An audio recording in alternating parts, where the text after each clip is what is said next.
Oh my God, I'm late on this podcast. I'm so sorry. I'm late. I was going to record it on Sunday, and then I just got tired, and then I would have done it on Monday, but I ended up listening to the Mark Maron's podcast because David Duchovny was a guest. See, that's what happens when you have guests on podcasts. People go, listen to that guest. I want to listen to that. And as a result, I will continue to not have guests. You don't actually think I want people listening to this thing, do you? Are you crazy? Are you out of your mind? So I'm going to go ahead and record this bastard. I'm very tired this morning. I'm very tired and very down actually. Tired and depressed. Tired of living, afraid of dying. I'm actually thinking of writing a book about my experiences being the booker at a comedy club. I don't know if anyone has written a book about this before, and there might be a good reason. And I've not really talked about it a lot in the stand-up. And I think it's because I'm afraid I'll be known more. I'm afraid what's on my tombstone is going to be, he was the booker for 2 years at a comedy club, which is not how I want to be remembered. And I don't mean to offend any other bookers out there, but I question whether or not anyone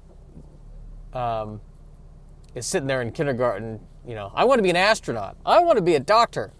I would like to book a comedy club when I grow up. I want to be in charge of scheduling.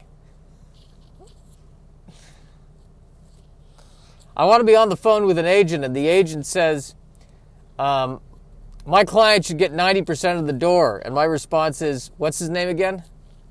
That's what I want. Mrs. Krabappel.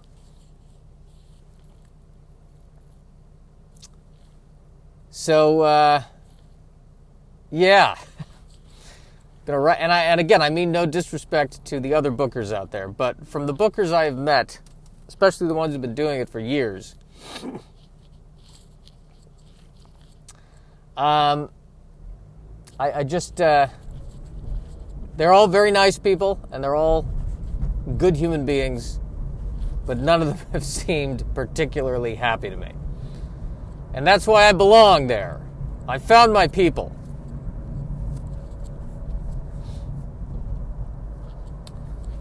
So I'm thinking of, I'm going to see. I'm going to try. I wrote a little bit last night. It felt good. Maybe I'll write some more. This is my first foray into long-form nonfiction.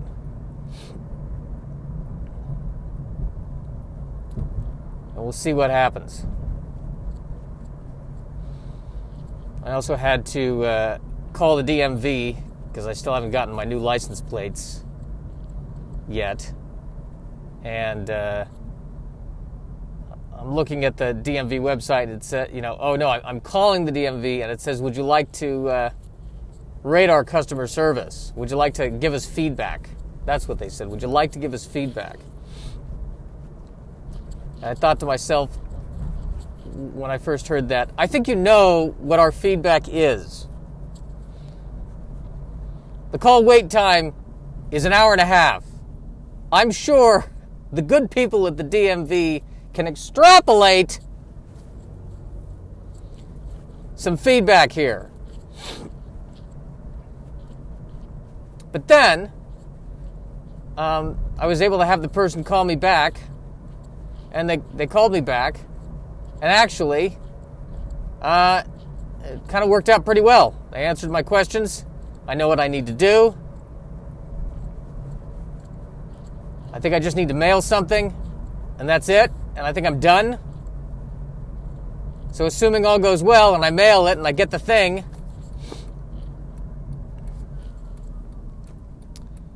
then everything should be okay.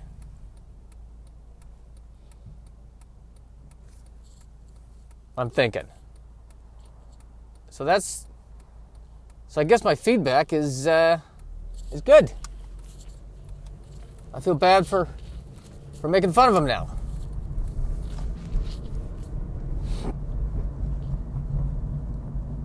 I feel a tremendous amount of guilt. Can I put that as feedback? I feel guilty. I expected it to be bad, and it turned out not to be. And I've learned this sometimes. That sometimes when I'm in a situation that's very, very bad, like Los Angeles right now is going through a bad time. But sometimes when things are really, really bad, and everyone acknowledges that things are really, really bad, and they're really working hard to make it better, sometimes in that moment of working hard to make it better, things actually get better. And they work for a minute. Because everyone has universally acknowledged how bad it is. And that's just me justifying why I want to keep living in a city that's broken. That's all that is. It's a mess. People are putting restaurant tables out on the street. There's a buffet on the 405, for God's sake. It's a mess.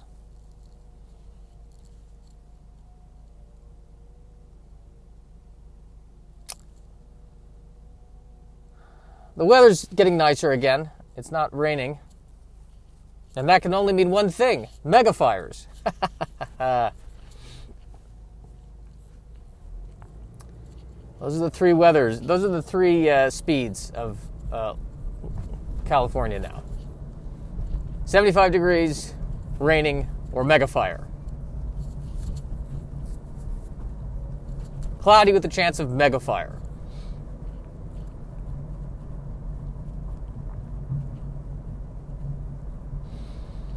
And I've been told they're not even insuring houses that are built near where wildfires tend to roam free.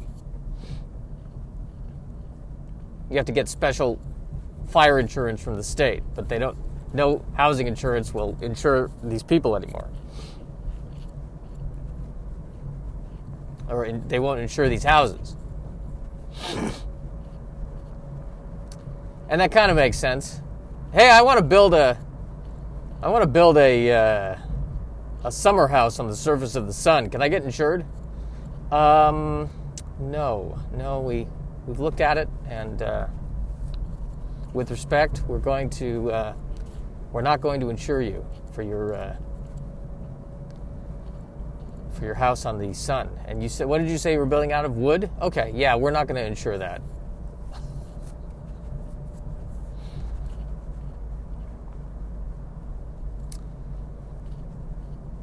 Yeah. Should I call it the booking book? The book of booking? The great book of booking?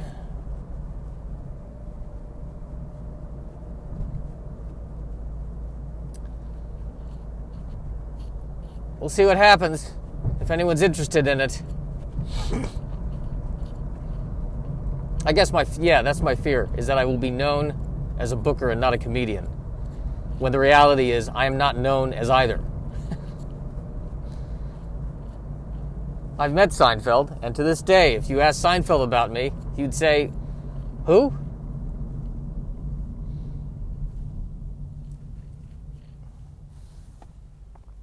So I'm worried about absolutely nothing, basically. Which is my MO. It's my speed.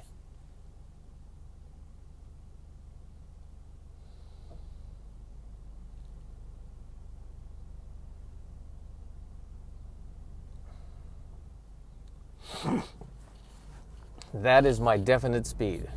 What?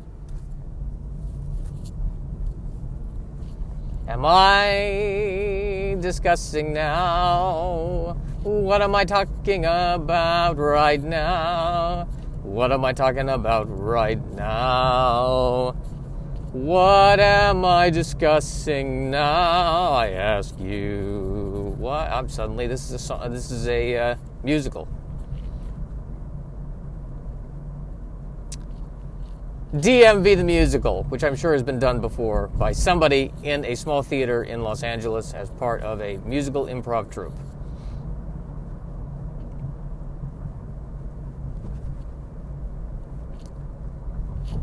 It's not something I want to explore anymore. What else is happening? My parents got me Disney Plus for my birthday.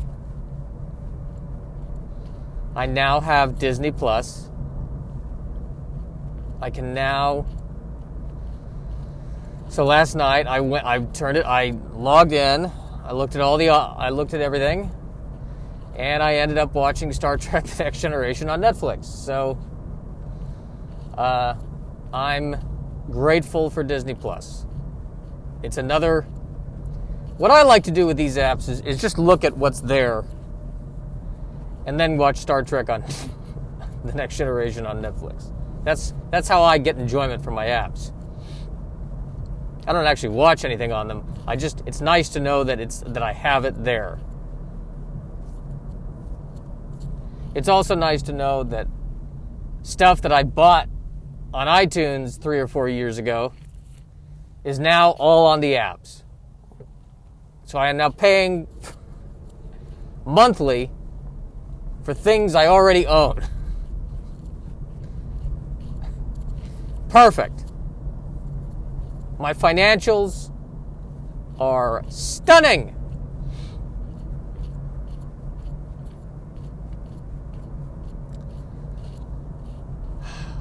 I should watch The Mandalorian just so I get it, so I'm on the same page as everybody. But I sit there and I look at it, and it's 2 seasons. This big thing. It's like that big thing in the refrigerator that, I know I got to finish eating this. I don't want to waste it. But it's just, it's so many hours of people in helmets.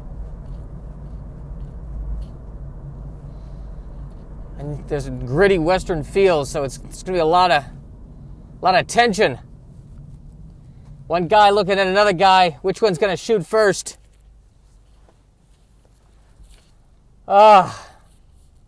When am I going to do this?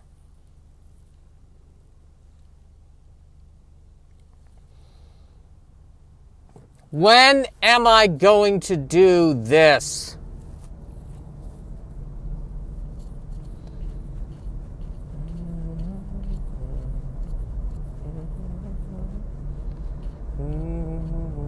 Da da boom boom boom boom. Oh. Da da whoa whoa whoa whoa da dun dun dun dun do whoa whoa whoa. Da da da da dee dee dee dee dee dee dee dee dee dee dee dee dee dee. That was a song that came just before the Total Eclipse of the Heart song on the Ultimate Dance Party remix CD that I listened to back in the 90s. I can't remember the lyrics. I think it's something about dancing. Da-da-da-dun. Dancing here until the morning light. Together forever, 'cause this is the night where everything is gonna be alright. You can't dance because of the pandemic. No dancing. Not everything is gonna be alright tonight. People are dying. No dancing. All the dancing's done. The dancing's closed. No dancing.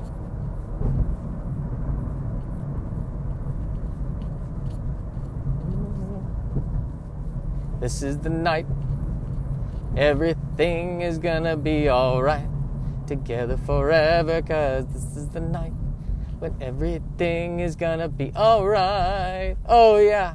So in love with Zoom. Oh yeah. It's too Zoom to be true. Oh yeah. dabba dabba dabba dit dot zoom, dabba dabba dot dit dot zoom, dit dot zoom, dabba dabba dot dit dot zoom, dit dot zoom. Zoom is, it feels like the movie and the book, Ready Player One, except with Zoom. And I think I want to see, they need to remake Ready Player One and to have that dramatic moment where he's about to enter the oasis, and then it's just 2 hours of people on Zoom trying to solve mysteries. If we solve this Sudoku, we'll own Zoom. The guy who created Zoom put a puzzle in the chat. What's black and white and red all over? Anybody?